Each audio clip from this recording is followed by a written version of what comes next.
Now I want to throw you a different subject, that of limiting reactants. Limiting a reactant is the reactant that runs out first in a chemical reaction. The other reactant, the one that doesn't run out, is said to be added in excess. There's a link to a great video on this subject if you want some additional information.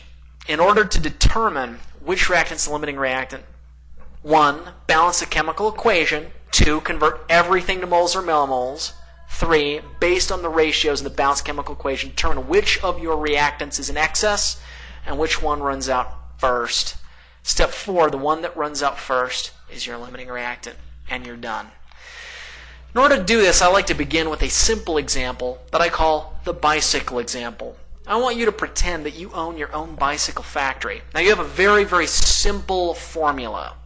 Your factory is able to make bicycles using only 2 parts, frames and tires, and that's it. And it makes bicycles according to this equation: 1 frame and 2 wheels combined together to form 1 bicycle. So, I want you to ask yourself the question, if you have 2 frames and 2 wheels, and that's all you've got, which of these things, frames or wheels, runs out first? And how many bicycles can you make? Remember that the frames are added to the wheels in a 1-to-2 relationship, and it makes 1 bike. So I've got 2 frames and only 2 wheels. Who runs out first? The wheels do. What am I left over with? An extra frame. And how many bikes have I made? Only 1. Let's ask another question. Same thing, but with 4 frames and 4 wheels. Let's say I've got 4 frames over here and I've got 4 wheels. Who runs out first? Well, each of these frames requires 2 wheels, so I plug in 1 frame and 2 wheels. Then I plug in another frame and the other 2 wheels, and my wheels are now done. I've got 2 frames left over, and I've only made 2 bicycles. The frames are said to be added in excess, and the wheels are the limiting reactant.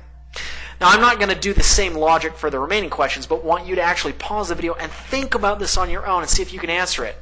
Who would run out first if I had 8 frames and 15 wheels? If I had 10 frames and 22 wheels? How many bicycles could I make in each case? How many left over of the excess reactant would I have? Let's turn this to an actual chemical reaction, a very simple one, and it's very real. You can take 2 moles of hydrogen gas and react them with 1 mole of oxygen gas, and it will form, indeed, 2 moles of H2O, water. Now, I want you to imagine if you had 2 moles of H2 and 1 mole of O2, how many moles of H2O could you get?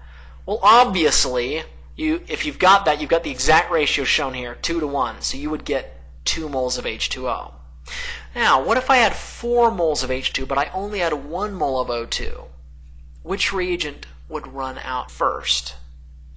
Well, obviously, I have more H2 than my 1 mole of O2 needs, so my 1 mole of O2 runs out first. Just like our bicycle example, I can only make 2 moles of H2O. Now, what if I had 4 moles of H2 and 12 moles of O2? Which reagent would run out first? Well, for 4 moles of H2, because of the ratios shown in this balanced chemical equation, I only need 2 moles of O2.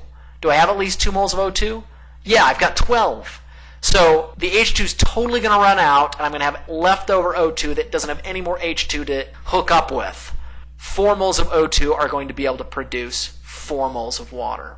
Hopefully that makes sense. I promise it will have some application soon.